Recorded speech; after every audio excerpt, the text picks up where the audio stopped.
Movie को हम आज एक्सप्लेन करने वाले हैं, उसका नाम है हिप्नोटिक। ये मूवी हमें एक अनोखी दुनिया में ले जाएगी जहाँ सच और झूठ का इम्तिहान होगा। तो इस कहानी में हमें क्या सच है और क्या इल्यूजन आखिर तक पता नहीं चलेगा। ये कहानी आपको लास्ट तक सच और झूठ में फर्क करने पर मजबूर कर देगी। तो चलिए कहानी की शुरुआत करते हैं। तो कहानी की शुरुआत में हमें डिटेक्टिव डैनी को दिखाते हुए होती है, जो कि एक लेडी साइकेट्रिस्ट के साथ बैठा होता है। यहाँ लेडी उससे पूछती है, क्या तुम्हें याद है आखिरी बार तुमने अपनी बेटी को कब देखा था? डैनी बताता है, हाँ मुझे याद है। वो कहता है, लास्ट टाइम वो पार्क में खेल रही थी और मैं पास में ही बैठे उसे देख रहा था। जैसे ही मेरी नजर उस पर से हटी वो वहाँ पर नहीं थी। मैंने उसे हर जगह ढूंढा लेकिन वो कहीं नहीं मिली। वो मेरे आंखों से सामने से गायब हो गई और मैं कुछ कर नहीं पाया। इस वजह से मेरी वाइफ ने मुझे छोड़ दिया। जो बात उसे अंदर ही अंदर खाए जा रही होती है। तभी डैनी को उसके कलीग निक का कॉल आता है, जो उसे जल्द जॉब पर चलने को कहता है। अब डैनी बाहर आ जाता है और निक से मिलता है। यहाँ निक डैनी से बताता है, आज उन्हें एक अनजान कॉल आया था, जिस आदमी ने उन्हें बताया कि आज बैंक ऑफ ऑस्टिन के लॉकर नंबर 23 में चोरी होने वाली है। बैंक ऑफ ऑस्टिन के और भी ब्रांच में चोरी हो चुकी है। यहाँ निक बताता है, चुराने वाला शख्स पैसे वगैरह नहीं चोरी करता है, वो बस हर जगह लॉकर नंबर 23 को ही चुराता है। अब डैनी और बहुत सारे ऑफिसर्स बैंक के बाहर बैठकर सीसीटीवी से निगरानी करने लगते हैं। सीसीटीवी में देखने पर उसे एक आदमी पर शक होता है। वो आदमी का नाम डेल होता है। डेल बाहर बेंच पर एक लेडी के साथ बैठा था। डेल पास में बैठी औरत को हिप्नोटाइज करके उसे कहता है, आज बहुत गर्मी है। ये बोलकर वो आदमी वहाँ से बैंक की ओर जाने लगता है। डैनी फौरन कार से निकलकर डेल के पीछे जाने लगता है। डैनी डेल का पीछा करते हुए बैंक में आ जाता है। निक उसे ऐसा करने से मना करता है लेकिन डैनी उसकी बात नहीं मानता। यहाँ डैनी बैंक मैनेजर से कहता है, मुझे मेरा लॉकर खोलकर कुछ डॉक्यूमेंट्स निकालने हैं। जो लेडी को उसने हिप्नोटाइज किया था वो लेडी अपना होश खो देती है और रोड पर ही गर्मी के कारण कपड़े उतारने लगती है, जिस कारण बहुत सी कार्स का आपस में एक्सीडेंट हो जाता है। इस वजह से सब ऑफिसर्स का ध्यान उस ओर चला जाता है। दूसरी तरफ डैनी मैनेजर के साथ लॉकर रूम में एंटर करता है, जहाँ मैनेजर उसे कहता है शायद वो अपनी चाबी ऑफिस में भूल गया है। ये बोलकर मैनेजर वहाँ से चला जाता है। दरअसल डैनी ने मैनेजर की चाबी चुरा ली थी। मैनेजर के जाने के बाद डैनी लॉकर नंबर 23 को खोलता है। लॉकर में उसे उसकी बेटी की तस्वीर मिलती है। दूसरी तरफ डेल बैंक के एक कर्मचारी को हिप्नोटाइज करके उसे लॉकर निकालने को कहता है। वो डैनी के रोकने पर भी नहीं रुकती। इतने में ही वहाँ पर हिप्नोटाइज किए हुए गार्ड्स आ जाते हैं और डैनी के ऊपर फायरिंग शुरू कर देते हैं। फिर वो हिप्नोटाइज लेडी उस बॉक्स को लेकर ट्रक में बैठ जाती है। उस समय निक और उसके साथी एक्सीडेंट वाली जगह पर व्यस्त थे, लेकिन वो ट्रक भी पलट जाता है और फिर डेल उसके अंदर से बॉक्स को लेता है और बॉम्ब लगाकर उस ट्रक को उड़ा देता है। लेकिन डैनी डेल का पीछा करता है और वहाँ पर उसके बाकी साथी भी आ जाते हैं और वो सभी भागकर छत पे पहुंच जाते हैं। डेल डैनी के दो साथियों को हिप्नोटाइज कर देता है और फिर वो डैनी पर ही गन तान देते हैं। यहाँ डैनी पूछता है कि मेरी बेटी कहाँ है, जिस पर डेल कहता है कि ये फोटो मुझे दे दो। डेल के आदेश पर वो दोनों डिटेक्टिव एक दूसरे को गोली मार देते हैं और डेल वहाँ से छत से नीचे कूद जाता है। जब डैनी नीचे देखता है तो वहाँ पर कोई नहीं था। अब डैनी निक से पूछता है कि उसके लॉकर में मेरी बेटी का तस्वीर कैसे आई, जिस पर निक कहता है, तुम एक फेमस डिटेक्टिव हो, मुझे ऐसा लग रहा है कि कोई तुम्हारे साथ खिलवाड़ कर रहा है, शायद अपने ही लोग उसके साथ मिले हो। फिर रात को निक डैनी के पास फोन करके बताता है कि हमें पता चल गया है कि वो बैंक रॉबरी वाली हमें न्यूज किसने दी थी। उस लेडी का नाम डायना क्रूज है। फिर डैनी उसके शॉप पर जाता है। उस समय वो किसी पहलवान का ट्रीटमेंट कर रही थी, जिस पर डैनी कहता है कि मुझे तुमसे कुछ बात करनी है। फिर डायना उस बॉडी बिल्डर को हिप्नोटाइज कर लेती है और डैनी को बताती है कि तुम्हारे जाने तक वो बाहर ही रुकेगा। डैनी उसे पूछता है कि तुम्हें उस रॉबरी के बारे में कैसे पता चला। डायना उसे पूछती है, क्या उस रॉबरी में तुमने किसी को गिरफ्तार किया है, जिस पर डैनी कहता है, नहीं मैंने किसी को भी गिरफ्तार नहीं किया। जिस पर डायना कहती है, तुम्हें यहाँ से चले जाना चाहिए। बाहर डेल आकर उस बॉडी बिल्डर को हिप्नोटाइज कर लेता है। फिर वो अपनी बाइक को लेकर उस दुकान के अंदर घुसा देता है और खुद की जान ले लेता है। डैनी डायना को एक बंद पुलिस स्टेशन में लेकर जाता है, जिसे वो आजकल पर्सनल यूज करते हैं। जिस पर डैनी पूछता है, आखिर यहाँ चल क्या रहा है, जिस पर डायना कहती है, वो आदमी हिप्नोटाइज कर देता है। वहाँ बैंक में जो कुछ भी हुआ वो उनके साथ मिले हुए नहीं थे, बल्कि उनको हिप्नोटाइज किया गया था। हिप्नोटाइज में हमारी खुद की सोच खत्म हो जाती है और हम हिप्नोटाइज करने वालों का ही कहना मानने लगते हैं। उस समय हमें चीजें नॉर्मल नहीं दिखती। मैं भी हिप्नोटाइज कर लेती हूँ। जिस पर निक कहता है, मुझे करके दिखाओ। फिर वो निक को बैठने को कहती है और निक उसका कहना मान लेता है। वो कहती है कि तुम एक कैदी हो, जिस पर निक कैदियों जैसा रोने लगता है। फिर डायना कहती है, निक तुम्हें ताजी हवा की जरूरत है, जिस पर निक बाहर ताजी हवा खाने के लिए चला जाता है। डायना कहती है, मैंने तुम पर भी ये जादू आजमाया था, लेकिन इसने तुम पर काम नहीं किया। उस समय डेल निक को हिप्नोटाइज कर लेता है। डायना बताती है कि कुछ साल पहले एक डिवीजन बना था, जिसे अमेरिकी सरकार द्वारा रन किया जाता था। इसमें हम जैसे हिप्नोटाइज करने वाले लोग शामिल थे। आमतौर सरकार खुद के फायदे के लिए इसका इस्तेमाल किया करती थी। डैनी उसे कहता है कि मुझे डेल के बारे में बताओ। फिर डायना कहती है कि वो एक लेजेंड है, हिप्नोटाइज के मामले में उससे शक्तिशाली कोई भी नहीं है, हम तो उसके मुकाबले में कुछ भी नहीं है। डेल को अपनी शक्तियों का अहंकार हो गया था और फिर उसने डिवीजन पर कब्जा करने की कोशिश की थी, जिस पर सरकार ने उसे रद्द कर दिया। डेल अपने अलावा सभी हिप्नोटाइज करने वालों को खत्म करना चाहता था और मेरा यकीन करो उसे पकड़ना नामुमकिन है। इतने में ही वहाँ पर लाइट बंद हो जाती है। वहाँ पर निक आया था। डायना उसे बताती है कि डेल ने इसे हिप्नोटाइज कर लिया है और मैं इतनी शक्तिशाली नहीं हूँ कि मैं उसके हिप्नोटाइज को काट सकूं। डैनी उसे रोकने के लिए कहता है। जब वो नहीं रुकता तो डैनी उसके पाँव में गोली मार देता है, लेकिन वो किसी भी तरह से डायना को मारना चाहता था। डैनी उसे हथकड़ी लगाकर सलाखों के साथ बांध देता है, लेकिन निक फिर भी नहीं रुकता और फिर अपना हाथ तोड़ने की कोशिश करता है, लेकिन डायना को पता था कि ये रुकने वाला नहीं है, इसलिए वो उसे शूट कर देती है। अपने साथी की मौत पर डैनी को बहुत अफसोस होता है। अब वो दोनों पुलिस से छुपते फिर रहे थे क्योंकि डायना के एक गलती के कारण वो मुजरिम बन गए थे। वो एक रेस्टोरेंट में बैठे थे। डैनी कहता है कि वो बैंक में मेरी बेटी का फोटो लेने आया था। मुझे नहीं पता कि वो इसका क्या करे। किसी ने तो इस फोटो को लॉकर में रखा ही होगा। मुझे कुछ भी समझ नहीं आ रहा। लेकिन उतने में ही वहाँ पर एक पुलिस वाला आ जाता है। वो दोनों को देखकर अपनी गन निकालने की कोशिश करता है, लेकिन डायना उसे हिप्नोटाइज कर लेती है। फिर वो अपने साथियों को फोन लगाकर कहता है कि मैंने उन दोनों को दक्षिण की ओर जाते देखा है। जब डैनी और डायना वहाँ से जाने लगते हैं तो पुलिस वाले के वॉकी टॉकी पर डेल की आवाज आने लगती है। वो कहता है कि मुझे पता है कि वो दोनों वहीं पर हैं। फिर वो बाहर जाकर देखते हैं तो डेल दो पुलिस वालों को लेकर वहाँ पर आया था। डैनी वहाँ से भाग जाता है और पुलिस वाले उसका पीछा करने लगते हैं। डैनी भागकर रेलवे ट्रैक पर पहुंच जाता है और गाड़ियों के बीच में छुपने की कोशिश करता है, लेकिन डेल उसका हर जगह पर छिपना मुश्किल कर देता है। तभी डैनी को महसूस होता है कि डेल ने शायद उसके ऊपर हिप्नोटाइज करने की कोशिश की है, क्योंकि उसे सब कुछ अजीब दिखने लगा था। इतने में ही वहाँ पर डेल और दो पुलिस वाले आ जाते हैं। वो डैनी को मारने ही वाले थे कि उतने में वहाँ पर डायना आ जाती है। इतने में ही डेल गायब हो जाता है। डायना डैनी को ट्रक में बिठाकर वहाँ से ले जाती है। डायना उसे बताती है कि जब आपको कोई हिप्नोटाइज करता है तो आपका मन खुद ब खुद वो काम करने को तैयार हो जाता है जो हिप्नोटिक्स चाहता है, लेकिन तुम्हारी बात अलग है। तुम्हारे पास एक मानसिक ब्लॉक है जिसमें एक ऐसी तिजोरी है जिस पर ताला लगा है, जिससे तुम्हारे मन के ऊपर कोई कंट्रोल नहीं कर पाता। ये ब्लॉक कोई चोट से भी आ सकता है, फिर चाहे वो आपके दिमाग पर लगी हो या आपके दिल पर। शायद आपकी बेटी ही आपका सपोर्ट है। मैं तो आपको हिप्नोटाइज नहीं कर पाई, लेकिन डेल जरूर कर सकता है। फिर वो जेरेमी नाम के एक आदमी के पास जाते हैं। उसी ने डायना को हिप्नोटाइज करना सिखाया था। फिर वो उसके पास जाते हैं और उससे कुछ जानकारियां लेने की कोशिश करते हैं। डैनी उससे अपनी बेटी के बारे में पूछता है और कहता है कि हमें अभी तक इसका जवाब नहीं मिला है कि मेरी बेटी का फोटो लॉकर में क्या कर रहा था। फिर डेल कहता है कि मुझे दिखाओ कि कौन है तुम्हारी बेटी, लेकिन डायना उसे फोटो देने से इनकार कर देती है क्योंकि उसे शक हो गया था कि ये जेरेमी नहीं बल्कि डेल है। फिर वो उन दोनों को मारने की कोशिश करता है, लेकिन वो वहाँ से भाग जाते हैं। अब की बार डेल ने पूरे शहर पर ही हिप्नोटाइज कर दिया था। अब हर कोई उन्हें पकड़ना चाहता था। फिर डैनी एक बाइकर को गिराता है और उसकी बाइक लेकर भागने की कोशिश करता है, लेकिन अब वो ऐसे ट्रैक में फंस चुके थे कि उन्हें कोई भी रास्ता नजर नहीं आ रहा था। सब जगह ऊट पटांग चीजें ही दिख रही थी। लोग अभी भी इनके पीछे लगे थे।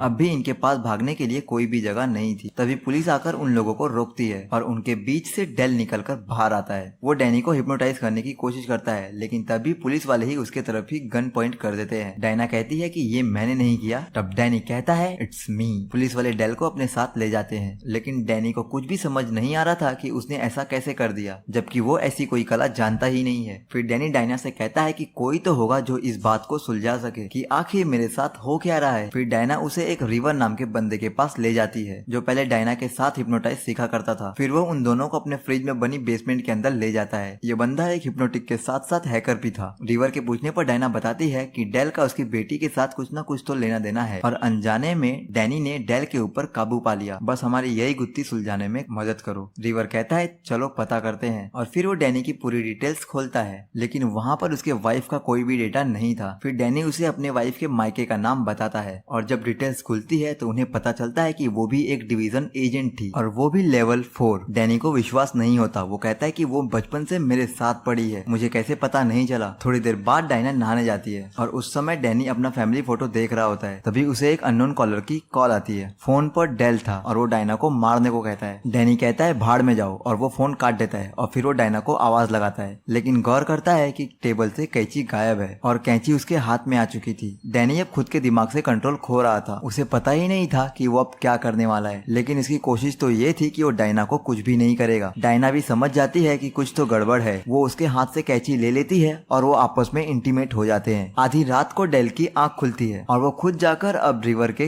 कंप्यूटर में चेक करता है और उसे तब जाकर पता चलता है कि उसके वाइफ का असली नाम डायना क्रूज है और ये वही है जो पिछले 2 दिन से उसके साथ घूम रही है। फिर वो अपने फोन के अंदर अपने वाइफ का फोटो देखता है, उसमें भी अब डायना क्रूज ही थी। फिर वो अपनी बेटी का नाम उस कंप्यूटर में डाल डालता है तब उसे पता चलता है कि उसकी बेटी के पास एक्सट्रीम हाइपोनेटिक एबिलिटीज थी। तभी वहाँ पर डायना आ जाती है। तब डैनी उससे पूछता है कि मेरी बेटी कहाँ है, तुमने उसे कहाँ छुपा रखा है। डायना उसे कहती है कि मैंने नहीं बल्कि तुमने उसे छुपाया है। तब डैनी को याद आता है कि डिवीजन लेवल वाले उसकी बेटी को एक्सट्रीम लेवल तक ट्रेन करना चाहते थे, लेकिन वो नहीं चाहता था क्योंकि वो सिर्फ एक छोटी सी बच्ची थी, इसलिए उसने ही अपनी बेटी को गायब कर दिया। डैनी अब समझ चुका था कि उसके साथ अब तक जो हो रहा था वो सब एक धोखा था। हकीकत में तो वो डिवीजन के मेंबर से घिरा हुआ था। आज तक इसने जिसको भी देखा था वो सब इनके ही मेंबर्स थे। उसका दोस्त निक, बैंक के कर्मचारी या फिर उसके साथ काम करने वाले सभी डिटेक्टिव, सबके सब इन्हीं के मेंबर्स थे। जब डैनी ने उसकी बेटी को छुपाया तब उसे पता था कि इन लोग इसे हिप्नोटाइज करके उसकी बेटी का पता उगलवा लेंगे, इसलिए उसने अपने मन को ऐसा लॉक लगाया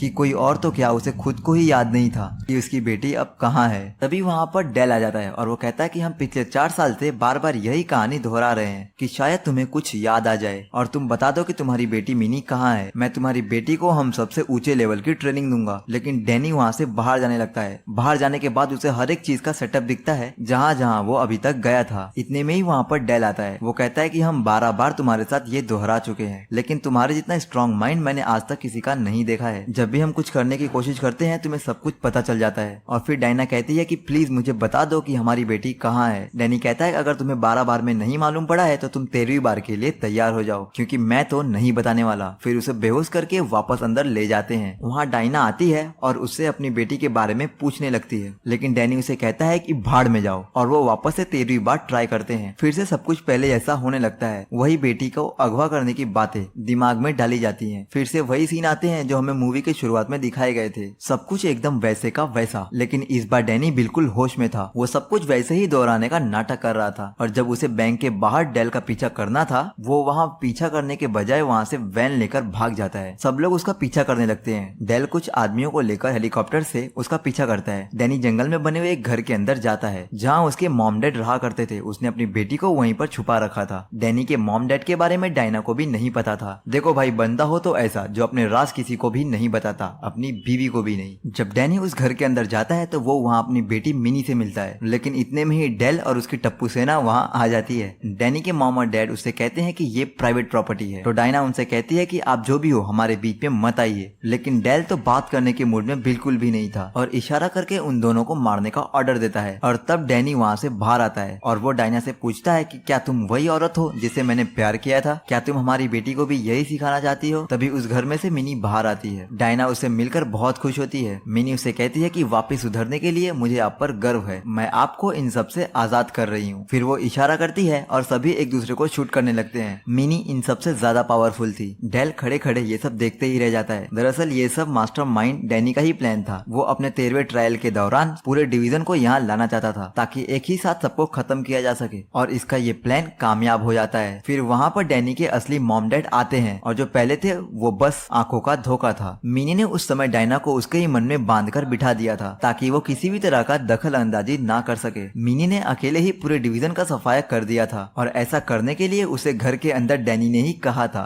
डेल के मरते ही डायना भी उसके स्ट्रॉन्ग हिप्नोटाइज से बाहर आ चुकी थी। फिर डैनी डायना, मिनी और उसकी मॉम को लेकर हेलीकॉप्टर में बैठ के वहाँ से चला जाता है और उसके डैड वहीं पर रुक जाते हैं। और हमें बाद में फिर पता चलता है कि जो डैनी का डैड था वो तो पहले ही मर चुका था और जो उसके डैड के भेस में जिंदा था वो तो डेल था। तो दोस्तों, ये मूवी तो पूरे सस्पेंस से ही भरा था। आशा करता हूँ आपको ये मूवी पसंद आई होगी और हमारा एक्सप्लेनेशन आपको अच्छा लगा होगा। वीडियो अच्छी लगी होगी तो वीडियो को लाइक करना ना भूले और हमारे चैनल को सब्सक्राइब जरूर करें। Thank you.